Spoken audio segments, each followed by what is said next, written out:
see, we have 15 people currently. Welcome.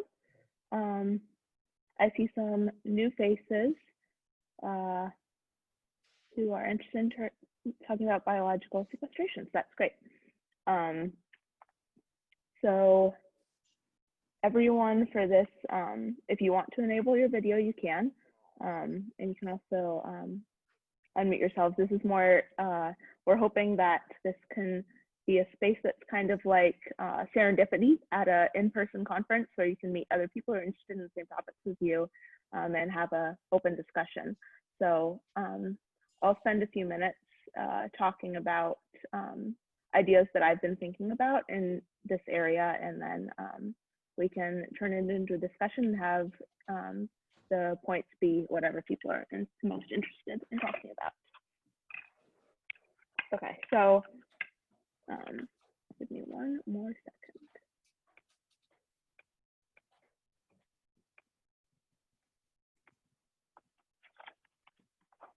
All right.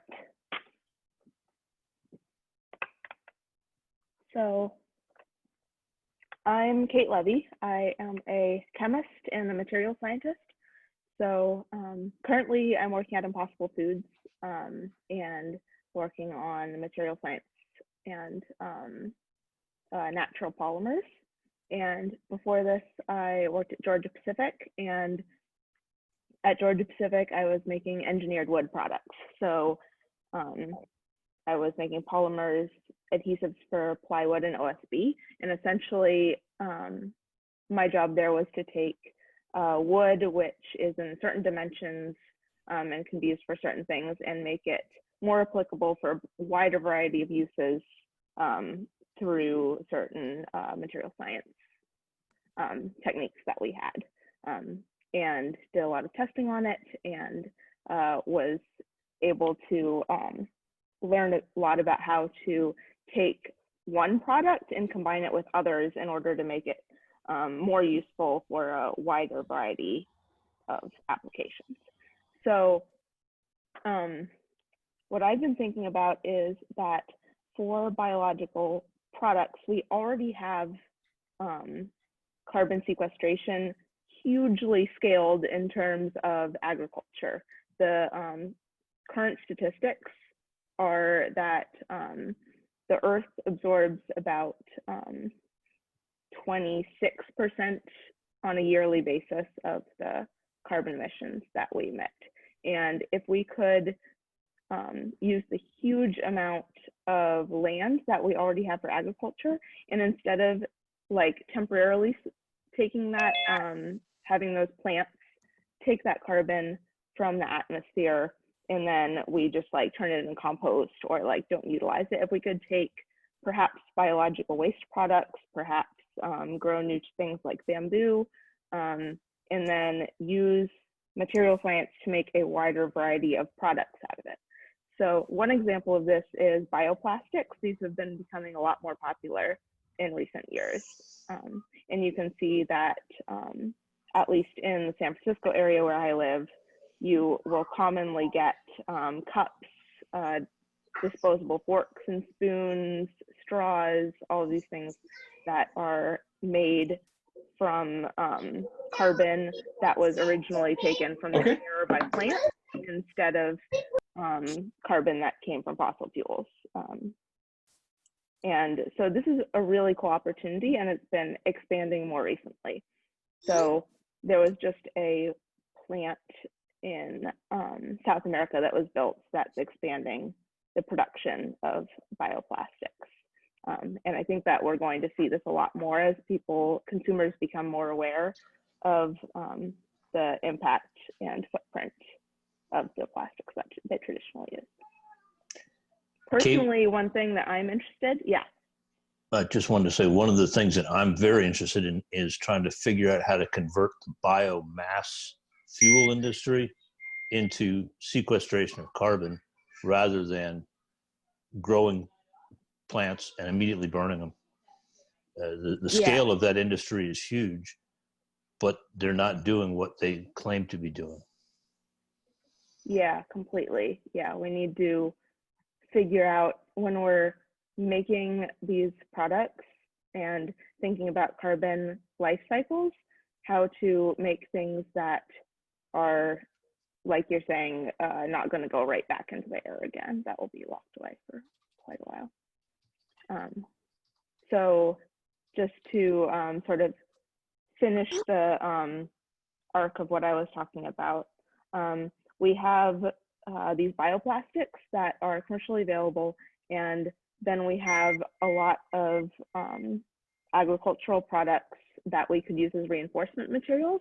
And the really cool thing about material science and composite materials is that you have like one product, say a bioplastic, that's not useful for a wide variety of things. It's like maybe not super strong, for instance, but then you have another product that's, say, a bamboo or a fiber or something like that, and you can use it to reinforce the other material, and then you can combine those in different ratios, and then you can combine them in different processes like orientation, and tune your material to make a much wider variety of materials.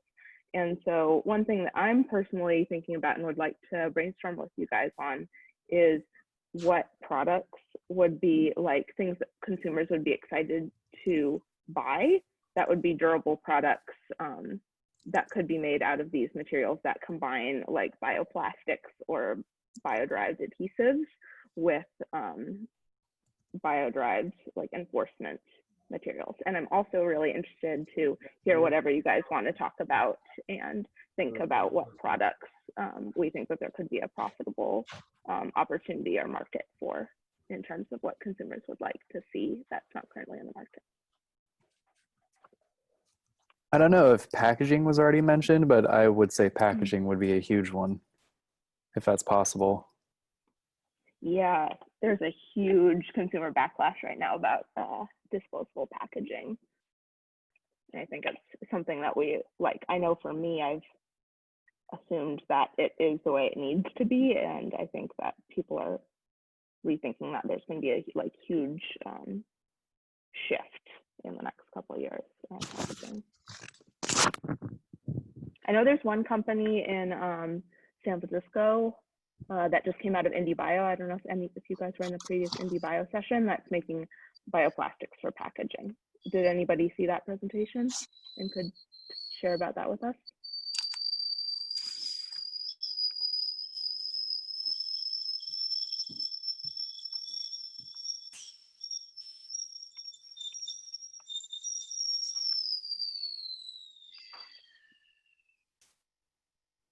I'll look for it and post it in the chat when I find it. Oh, it's called Primitives. And I think they're bio-derived and also biodegradable.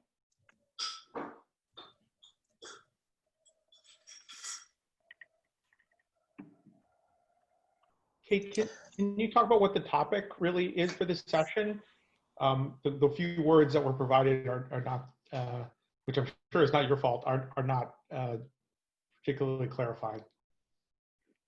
Yeah, so we currently have plants that can turn gaseous CO2 into solid carbon in different forms. How can we use that carbon from plants to turn it into useful products, both from a technological perspective and also maybe from a consumer perspective, like what would good targets for this be? What would consumers want to buy? What would be profitable to make? What would be good targets for emerging companies in this space?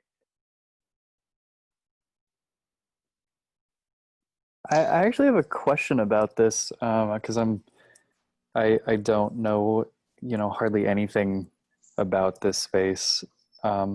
And this may be a gross oversimplification, but, if we have these things that are made out of, captured carbon, a lot of things we throw away just end up in landfills. And one of the, from what I understand, one of the things that we need to do when we capture the carbon is store it back in the ground, or at least that's one thing you can do with it. So, in that case, if something gets thrown into a landfill, is that actually doing what we want to do with it or not at all? Well, isn't a landfill burying it underground? That is, yeah. So this is a In- really, really good question. And I think that there's a lot of confusion and misperception about this. So if it's not a biodegradable product, like let's say it's one of the traditional plastics, number 1 through 6, yeah, it will be locked away in the landfill underground, like you're saying, Rod. And I've thought about this as a possible way to sequester carbon is to make things out of bioplastics that are not biodegradable, that are durable, and then people throw them away and you're sequestering them. Well, you remember when there was product. you all probably remember a lot of excitement about the phrase cellulosic ethanol. I like to think about cellulosic sequestration. It seems to be a much more straightforward way to permanently remove carbon and put it into a place that, you know, would be locked away forever. And landfills, you know, they're not in places where there's enough space. Landfill's not a real big problem in terms of making sure that the material stays there. They're sealed, and you know, people can go into landfills, and even biodegradable stuff like newspapers can still be read 100 years later. So that carbon is really locked away. It's not in the atmosphere. And kind of my inspiration for this is if you look at the Mauna Loa graphs of carbon dioxide concentration, you can see that every year plant growth in the world actually turns the curve negative for a part of the year. You know, there is a drop of CO2 concentration every year. And then, you know, during this, as seasonals change, if we could probably expand that drop every year, we could start to make a big impact on the curve. And some of the there's a huge opportunity for that, but in, you know, my experience of the acreage in the USA, a lot of that is, for example, corn and soybeans, which are huge biomass accumulations, and then we allow it to die, we harvest. You know, converting that land into silvopasture or something is one way. If you were to do that on that equivalent acreage, it'd be massive sequestration, but it's all living. And so that's where I usually get into these difficult conversations of, well, it's not in the soil, it's not the gold standard of secure carbon storage. And, you know, is that the real problem, or is that just, you know, red herring? Well, Dr. Frank Hsu, I can't remember exactly the name of his company, but I've had correspondence with him. He's working on ways to produce biochar, sure, basically pure carbon, and use that in soil enhancements, but permanently, you know, it improves the carbon content of soils by keeping it out of the air. But I've won grants for figuring out that type of business model. And growing large scale crops. I mean, a lot of the soybean and corn that we produce today, we produce for, you know, to produce as, you know, biofuels. But that again puts the carbon right back into the atmosphere.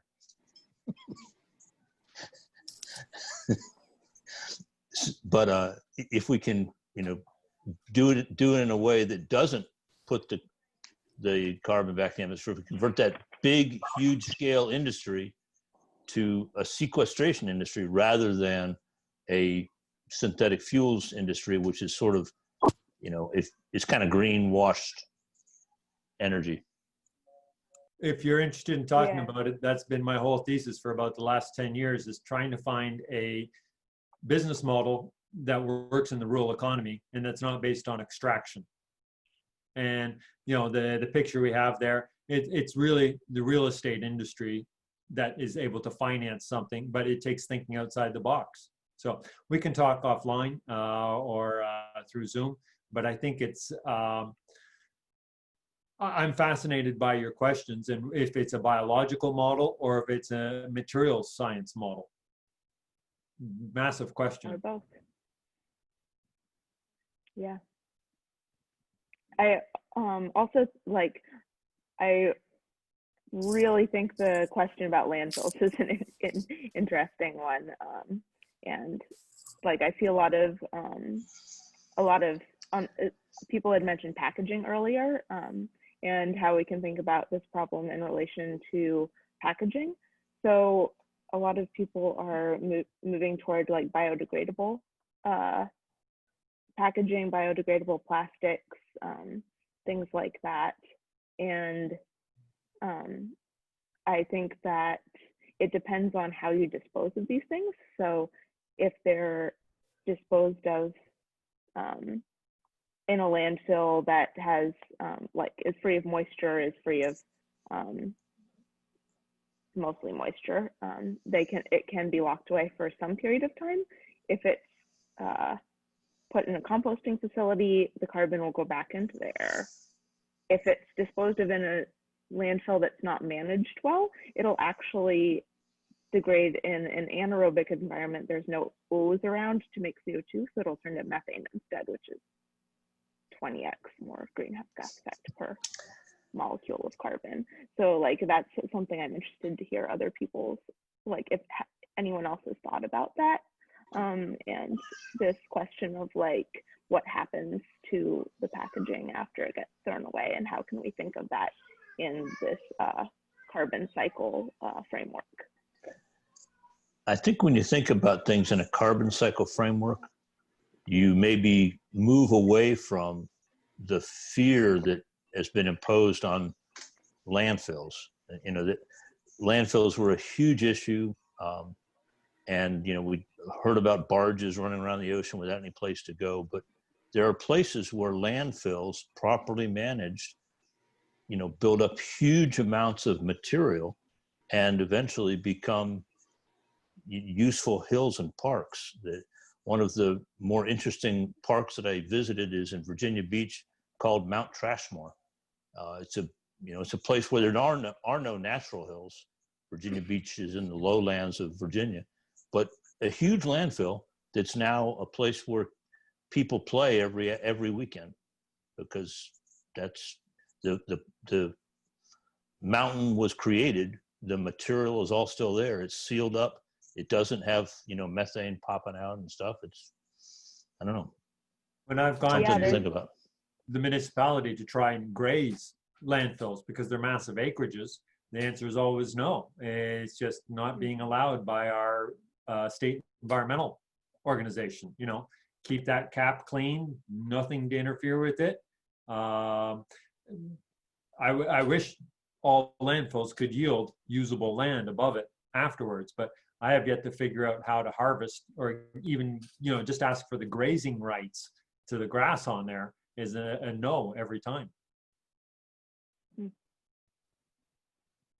You had an interesting framework for plastics, and I didn't see anything in your framework for like circular economy and reuse of the plastics, eliminating, for example, single use. I'm actually pretty happy with a lot of the plastics if you can do like the food trays where you're getting 365 uses out of it. And, you know, I think we can dramatically reduce the amount of plastic inefficiency. And so I see, I'm not sure if the plastics and, you know, given that it's such a big petroleum industry, if, you know, there's a lot of question marks there for me as to how that's going to evolve. Yeah, can you say a little more about, are you talking about like durable, or are you talking about recyclable plastic? So, for example, at the university, when the kids come down to the cafeteria for their food, they have plastic food trays, like the clamshells. They hand in a coin, they get a new one. Those are 365 use food trays. And so instead of having a styrofoam tray or other type of hydrocarbon that gets used once and then disposed of, they're dramatically reducing the volume of trays by 365x because they have this year-long reusable clamshell. It's hard, durable plastic. And then that gets recycled again. So to me, you know, if I look at a group like Precious Plastics and how to grind them up and reuse them into other products, the amount of hydrocarbons in plastics circulating in our economy should be more or less a fixed amount, a stable amount, and then adding new virgin material, you know, as we replace stuff. But the single-use plastics, I'm curious if there's an estimate just what percentage of the plastic stream is in single use versus multiple use plastics. Yeah, that's a good point. A lot of plastics are really durable. It requires consumer and sometimes system behavior change, but there's definitely a lot that we can do on that front, and we probably need everything happening at the same time, as is the answer with many things in this field. Well, and you have to determine what your measure is. If what you want to do is remove carbon from the atmosphere, there is something to be said for single-use plastics. If you're concerned about reducing petroleum use and reducing material waste and those kind of things, then durable plastics are the way to go. It all depends on the way you're measuring. Yeah, we have had some new people join. So for context, we're talking about plants are an amazing way to turn gaseous CO2 into solid carbon, which then can be made into a lot of different products and used either in durable goods or possibly disposable goods or recyclable goods. And then pros and cons of these different pathways. So I want to invite anybody who maybe hasn't had a chance to speak up or join the conversation to pipe in with anything that you're interested in talking about or any thoughts on the discussion so far.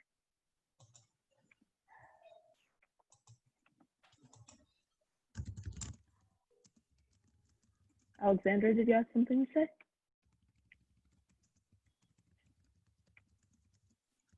Advocacy for bioplastic and renewable packaging. This is from Alexandra Davis. Does anyone here have any experience with advocacy for bioplastic and renewable packaging?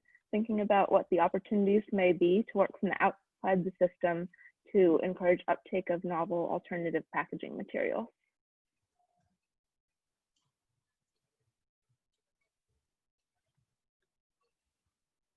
Yeah, so this is a sort of consumer behavior question, I think. Perhaps also encouraging the industry, like the middlemen, such as restaurants or shampoo manufacturers or whatever, who need to package their goods. I can talk a little bit about my experience. I work from Possible Foods and have some exposure to the packaging team and like the things that we think about for the selection of our packaging. It's actually a highly technical field where there are a lot of limitations for our packaging, and that's both things like permeability to different gases, therefore ability to keep the product fresh, ability to be durable during our shipping of our product, which goes from both frozen temperatures where it has solid things like knocking against each other. And so I think that the main thing that companies who are buying this packaging for the products that they're making are thinking about is performance, and thinking about how their product, making sure that their product is going to be in the best shape when it arrives at the consumer. And then you also have additional things like what, how does it look on the shelf? Is it going to make somebody choose it? But I think that from what I currently know about bioplastics,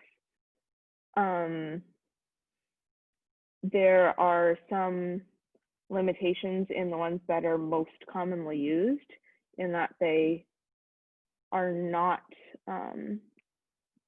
they don't have the same level of performance as traditional plastics.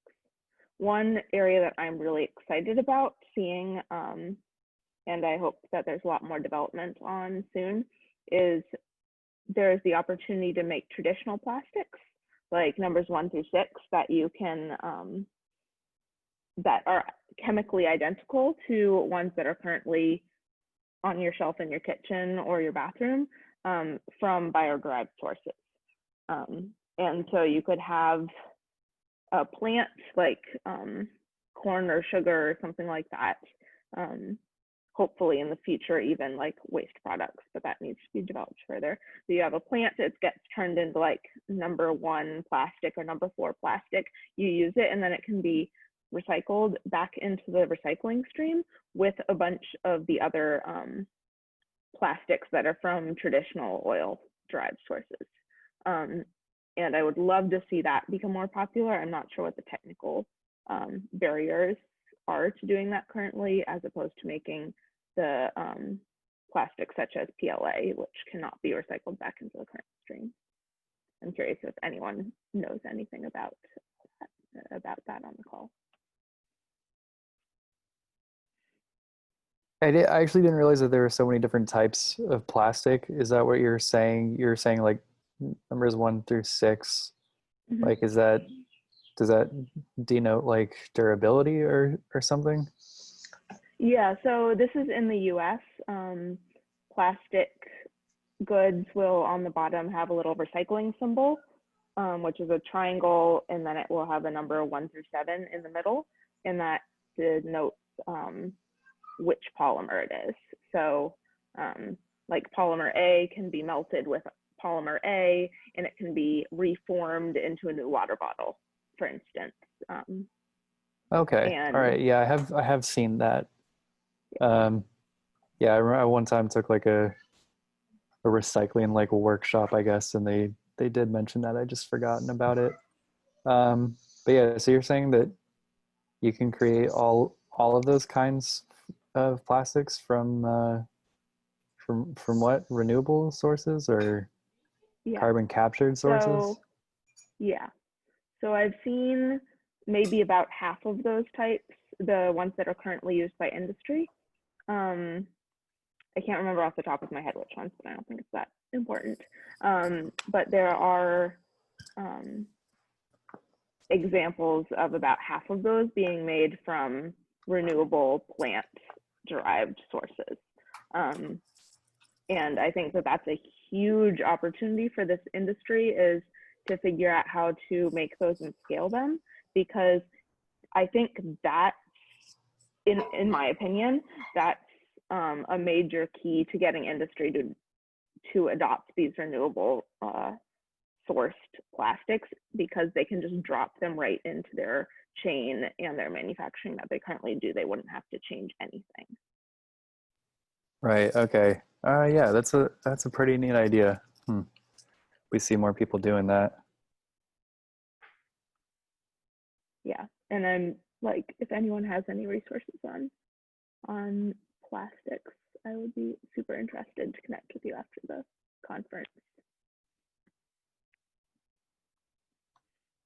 David, what are you, by any chance, do you know the company at Indie Bio who's making the bioplastics? I don't know them. We're in different batches. So yeah, I'm afraid I don't. What kind of approach to bioplastics is most interesting to you? Probably what I was just talking about, making traditional plastics like numbers 1 through 6 from bio-derived sources. And the reason that I say that is I have worked a lot in manufacturing for Impossible Foods, and I think a major challenge to the adoption of these alternative plastics is that plastic, like packaging, and these plastics are a highly developed industry. And if you could make these plastics numbers 1 through 6, the like ones that are currently the industry standards from bioplastics, number 1, you could get widespread adoption really fast because everyone could just drop it. It's like a drop-in solution. It automatically makes them more sustainable without them having to really do anything extra. And number 2, it can be recycled back into the current recycling stream. Yeah. I mean, so the company that I'm most familiar with as we're in gas fermentation, so I'm most familiar with other gas fermentation companies, is Mango Materials, which focuses on PHBs from methane and potentially from biogas. So that I know that in their case, the highest value applications tend to be sort of customized, specific requests from customers. And so those are folks who are almost by definition not looking for the standard 1 through 6 because they're willing to invest additional monies in developing something custom. I think your idea is ultimately is excellent. We this area of pH. I think we lost your audio, David. Let me see if there's. No, you're not muted. Can you try again? Sure. Let me know if Oh, there this we is go. coming. Yeah. I think I have spotty internet connectivity for this particular Zoom call. I'm not sure why, but I think the other example to look at is a company called Biomass out of Italy. They had traditionally been making PHAs heterotrophically, but announced a joint venture to do a CCU to PHA project. Unfortunately, they seem to have been beset by fraud, so I don't know if that's actually going to happen now. Anyway, this is sort of the corner that I know the most about is gas fermentation to PHBs, and unfortunately, I don't know much about the plastics part. Do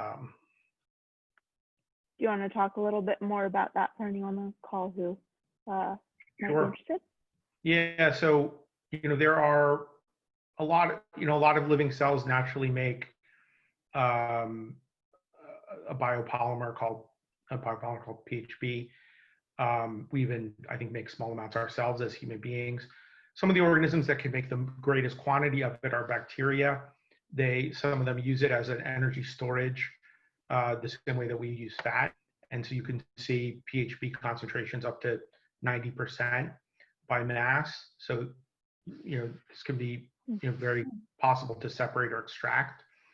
PHBs themselves have great utility for biomedical applications and a few other things, but they're not sort of a general purpose thermoplastic that most folks are going to want to use, and so it might be part.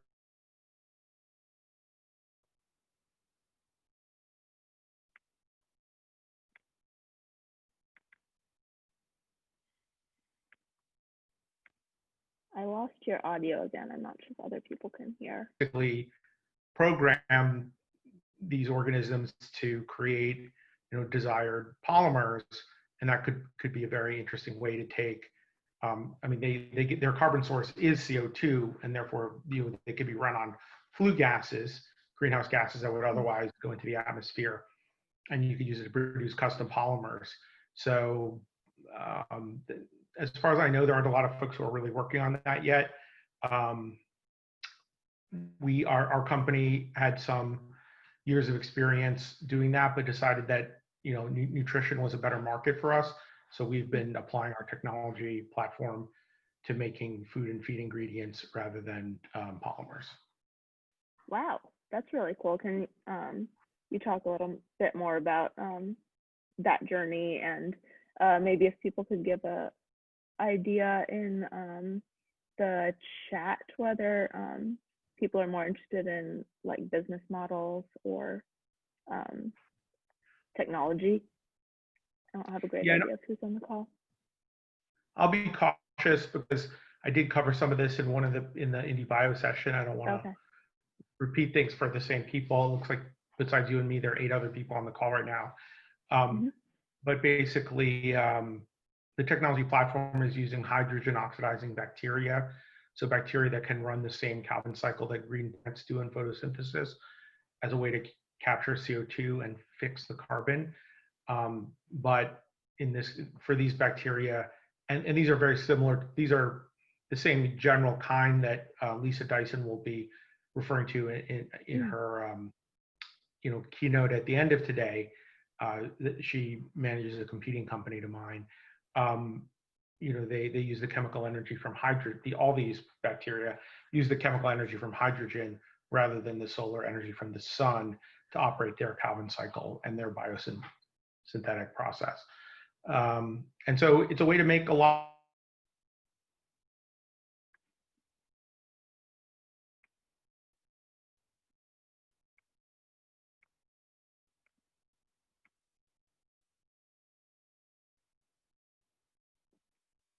I lost your audio again. I think you're coming back. Yeah, so that's basically the capsule, and yeah, I'm happy to talk more if there's interest in specific areas, whether it's what we do in nutrition or applying this kind of technology to other markets, which is something I know a little less about, but still Yeah. something. Can you repeat the last maybe 20 to 30 seconds of what you said? Because I think your internet cut out again. Yeah, so it's essentially like photosynthesis, but it's really a dark synthesis or a chemosynthesis where the energy comes from the chemical energy of hydrogen. Hydrogen is definitely the energy molecule of the 21st century. There are a lot of different ways to make it, but it's not as cost effective to make yet as the fossil fuel energy molecules of the 20th century. Very interesting. Yeah. So the products that you're making, how did you land on that as your target? Like, as we're thinking about the space of converting to profitable these biosequestered carbon, biosequestered carbon to like products that we can sell. Yeah, I mean, so basically, it's interesting to look at what the company was doing early on, and it really started on this approach by in-licensing technology from the university or the Ohio State University to make N-butanol in one of these bacterial species through genetic modification. And butanol is, crudely a biofuel, but really it has the most value as a chemical precursor to make other chemicals. But essentially in late 2016, early 2017, after the clean tech bust and the backlash against biofuels from the investor community and reduced interest from commercial customers, the management at the time looked at our technology and thought, are there other markets which were going to get a warmer reception, more investor interest, and there's just a higher value per kilo than making N-butanol? And nutrition was an obvious one to look at. Anything that includes, corn to caviar has a lot of things in it to consider. And so that's what we've been working on for more than 3 years now. And, we really try to focus on a couple different products in the space, some which are lower volume, some which are higher volume, and some which are lower value, and some which are higher value.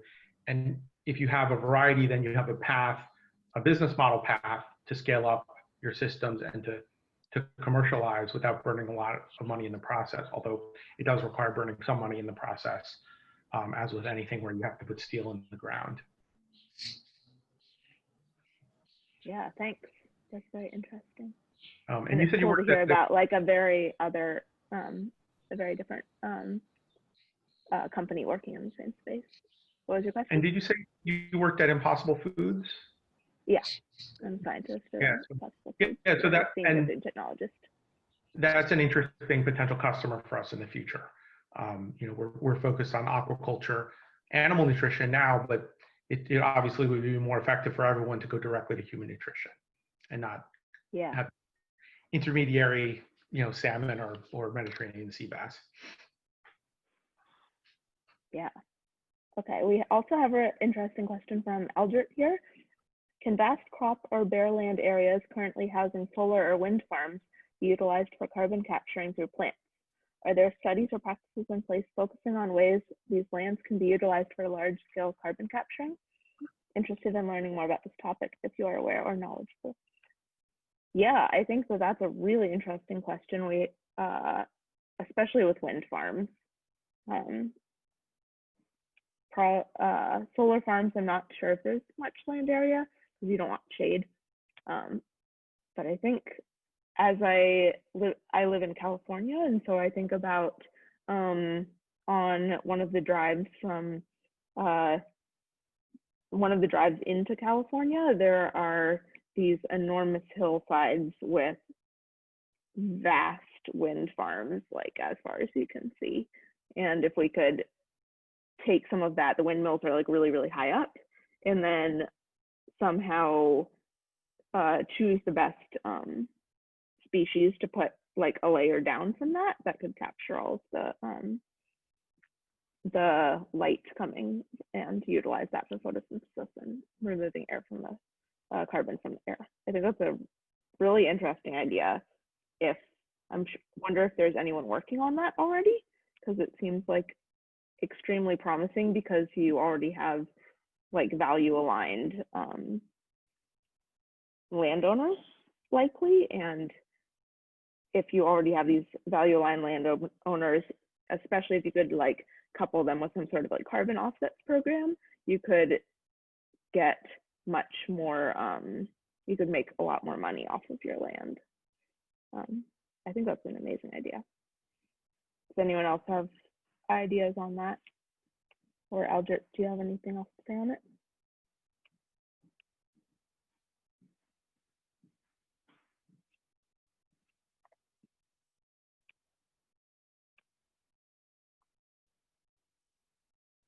Okay, let's see.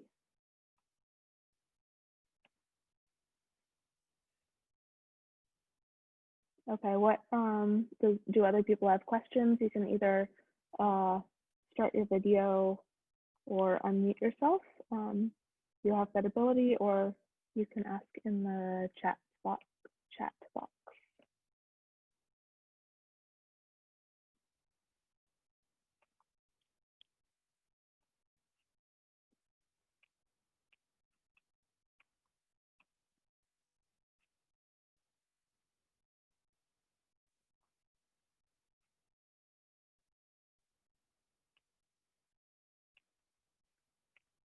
I'm just looking back at the Slack channel as well.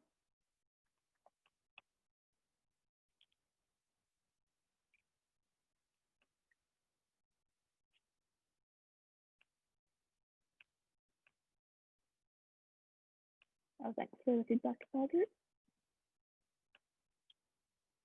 Okay. Would people maybe like to just take the last about 7 or 8 minutes that we have to each say a line about themselves, what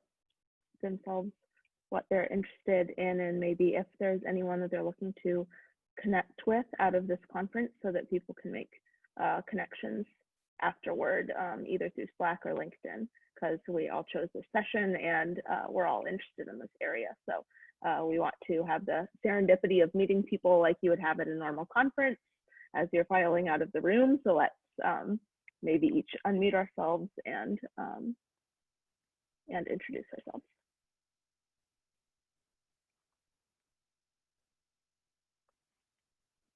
I guess I can start. You know me, Cate, but I'm Jan. I'm also helping organize. I find this interesting because it's probably the part of the conference I know least about.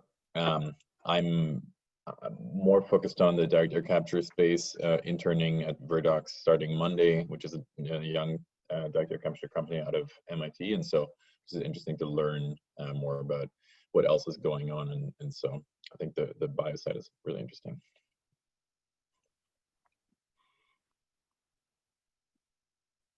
Alexandra, do you want to go next?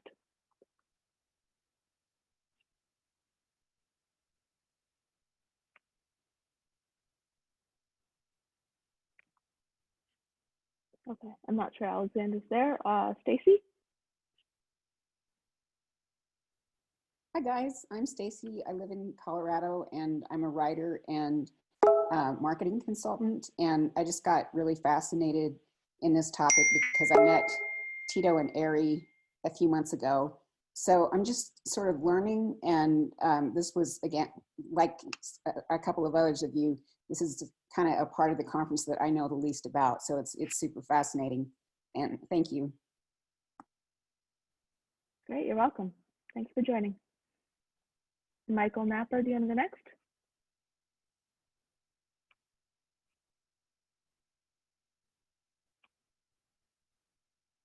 You're muted. If you're trying to talk, you can unmute yourself.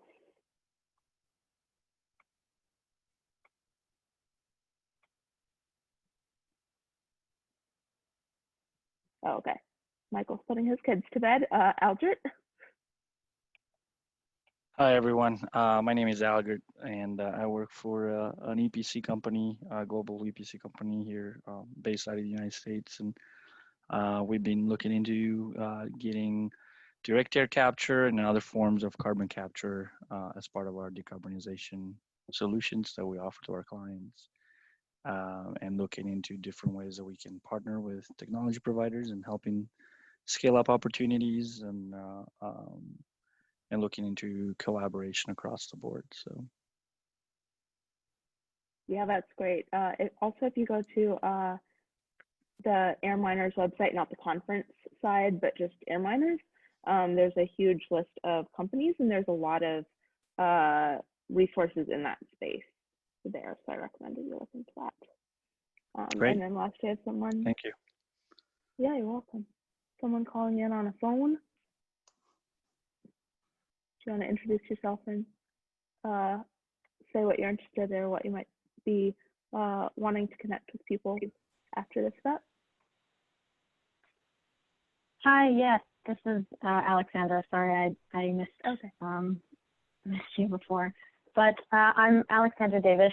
I'm a sustainability consultant in the private sector at a global engineering firm called Thornton Tomasetti.